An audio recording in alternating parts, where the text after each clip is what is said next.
Yun, magandang umaga sa inyong lahat mga katropa. Tagaktak ang pawis ko. Layo na nilakad ko katropa. Dito na naman ako sa Pinamandayanan Beach. Ano?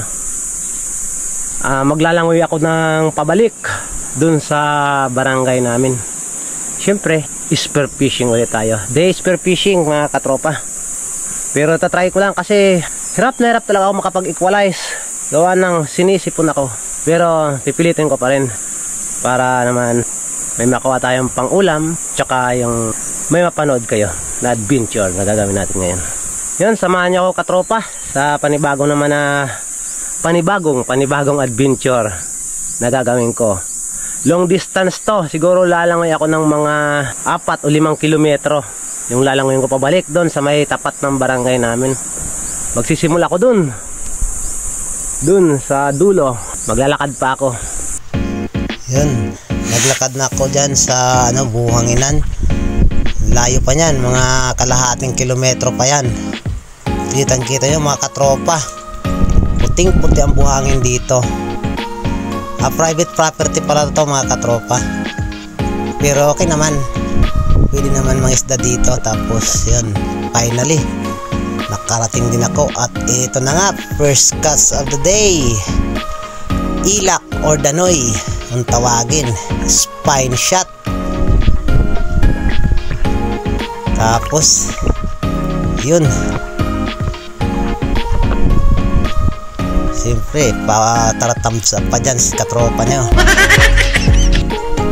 At pangalawang isda natin katropa, lapu-lapu grouper. Ito yung malit na huli ko, mga mag-1 kiloin. Hindi pa yan katropa yung mga nadali natin na malaki. Yung maliit pa lang yan. Mamaya yung nanay niyan. Oh, yun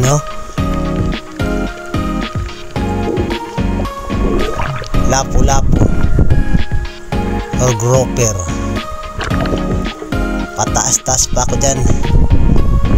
Siyempre tuwang-tuwa yung katropa nyo dyan.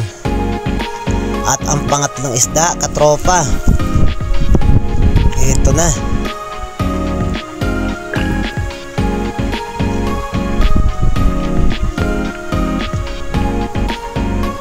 Bale sinuot ko to dito sa butas.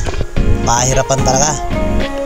Tapos sumabit pa yung bala ng pana natin. Talagang pahirapan naman. Kahit maliit lang ang isda, pahirapan talaga makuha.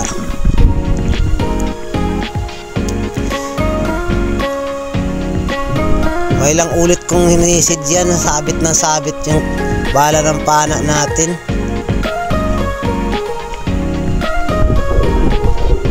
Pati yung hawakan, ayun, sumabit pa. Nakalimutan ko pa naman magdala ng gloves. At dito sa malalim na to katropa, malalim na, mga 7 dipa na to. Ayan inaasinta ko. At tinira ko na nga dyan katropa, malaking unicorn fish dyan. Kaso nakayoko, yung patay yung bato. Hindi man lang tinamaan.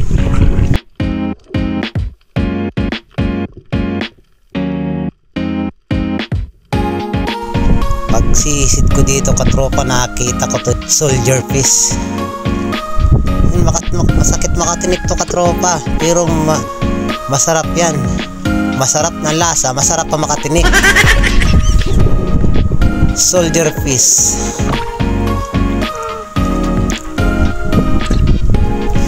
At pagsisid ko dito, laking gulat ko katropa, kalak ang isda na.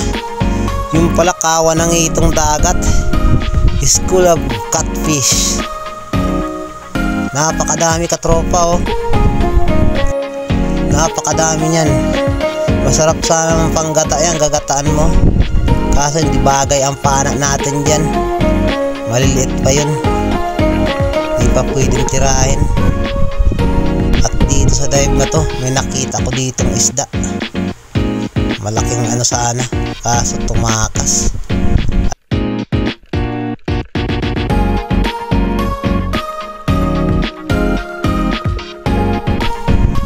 na lang. Soldier piece uli. May lang ulit ko tong denive katropa. Ayaw talaga magpatira. Pero finally, ayan. Nakahanap ako ng tamang pagkakataon. Nadali din.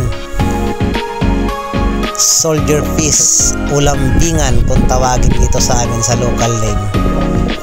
Siyempre pataratams pa dyan si katropa nyo. Pabalik na pala langoy ko nito katropa. Pabalik na papunta dito sa barangay namin sa tapat. Baba to ng Daldagon Peak katropa. Kung tawagin namin dito Istampa. At dito na nga katropa. Talagang alam ko na ang butas na to. Pinamamahayan talaga to ng ano, ng Morris Snapper. Ngunit ang nasa loob ito na katropa. Yan oh, napakalaking grouper. Siyempre napaganda yung tama niya. At sumabit pa, sinuot pa yung talim ng pana natin. Pero natanggal naman sa sobrang kawag-kawag ng buntot niya. Natanggal din yung bala ng pana. Tapos yan nga, finally mga katropa, yan, nakuha ko na. Grouper, mag-aapat na kiluin yan katropa. Siyempre tuwang-tuwa yung katropa nyo dyan. May pang thumbnail na naman. Pinakamalaking grouper ko pala nakuha katropa, 13.5 kilos yung nakuha ko. Wala di pa ako nung nagbablog. Sa gabi ko nakuha, night spear fishing.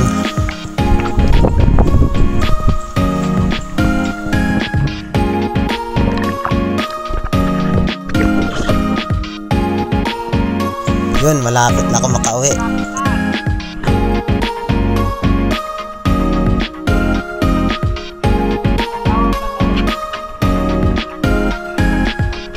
Yan, nasa tabing ano na ako dito sa may Daldagon Seaside. Yun, nakauwi na ako. Yun, nakauwi na ako dito sa ano, sa bahay ko sa ano, sa bukid. Ano? Yan oh. Yan oh. Nakauwi na ako dito. Kunti lang ang nahuli ko. Wala akong makitang isda. Tapos di naman lugi, nakahuli tayo ng ano, ng malaking lapu-lapu. Yan oh. Hindi ito. Oh. Ay, hindi pala to. Hindi pala yan. Ito. Ay, hindi nga yan. Ito pala oh. Oh.